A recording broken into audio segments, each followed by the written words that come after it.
Thank you.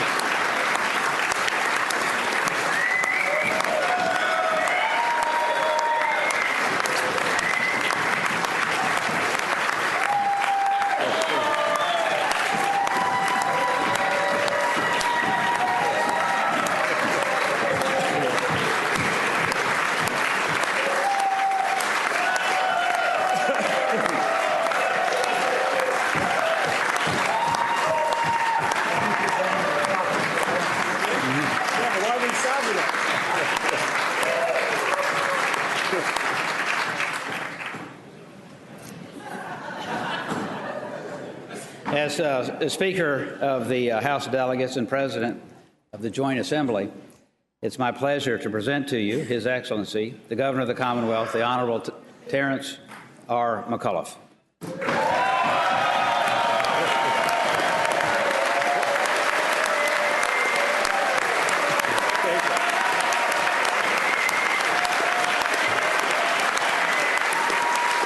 Thank you.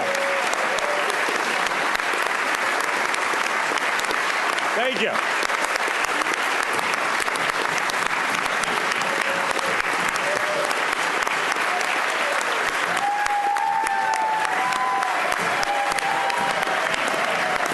Thank you, Speaker Howell, Leader Norman, ladies and gentlemen of the Virginia General Assembly, thank you for inviting me to speak with you this evening.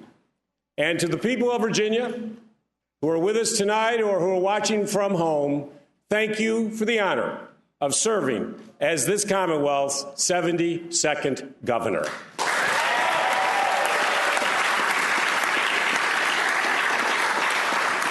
We are joined here this evening by our great Lieutenant Governor, Ralph Northam.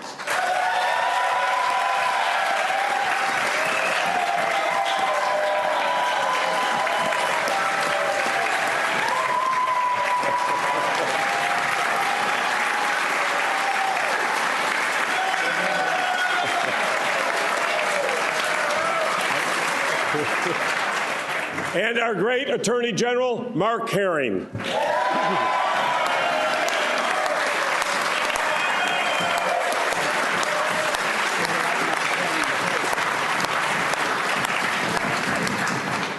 These two Virginia leaders have been great partners as we work to build a stronger, more open, and more prosperous Virginia. I thank them. And of course, our First Lady is with us here this evening, Dorothy McAuliffe.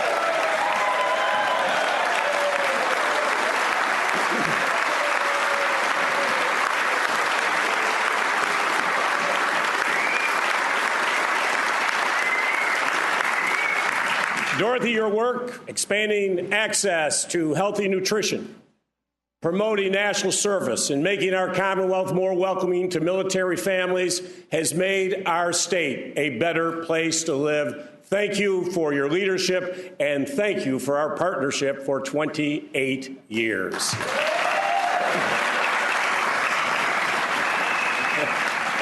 That alone is worth a great round of applause.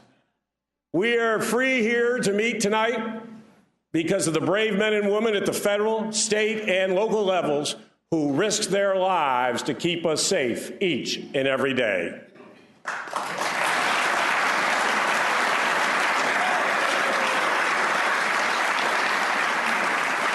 We thank all of our men and women in military uniform, and we are joined this evening by one family that embodies the service and commitment that our men and women in uniform and their loved ones make to protect our great country and our Commonwealth. Sean Talmadge is a key member of our Commonwealth's Emergency Management and Disaster Response Team. He is also a lieutenant colonel in the Virginia National Guard. While we were celebrating the holidays with our families this past year, Sean was separated from his on a deployment to Kuwait with the 29th Infantry Division. Sean's wife, Milana, is with us here tonight with her two children. I hope you will join me in thanking her and their family and every single Virginian who serves and sacrifices in uniform to keep us safe.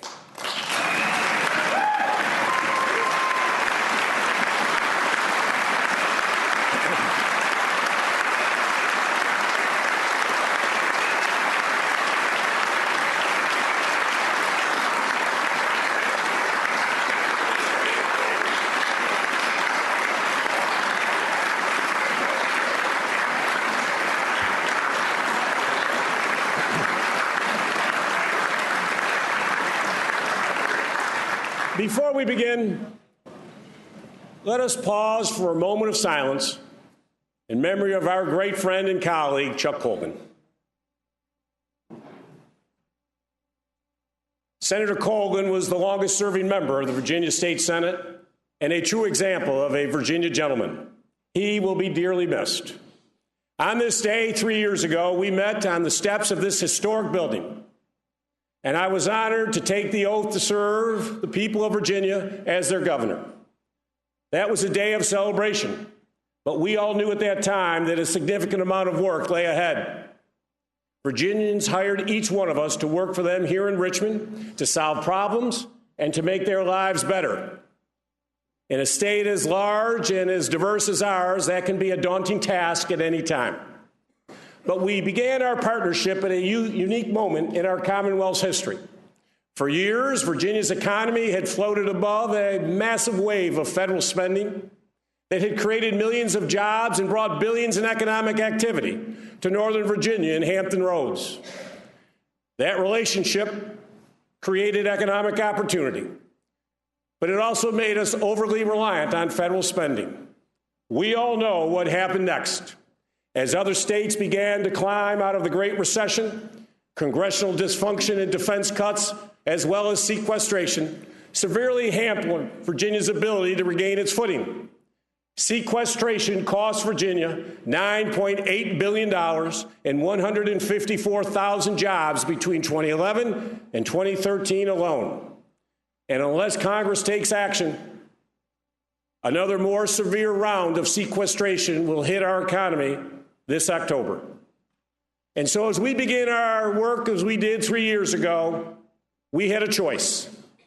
We could sit back and watch external forces limit our growth, or we could work together to open up a new chapter of opportunity here in Virginia.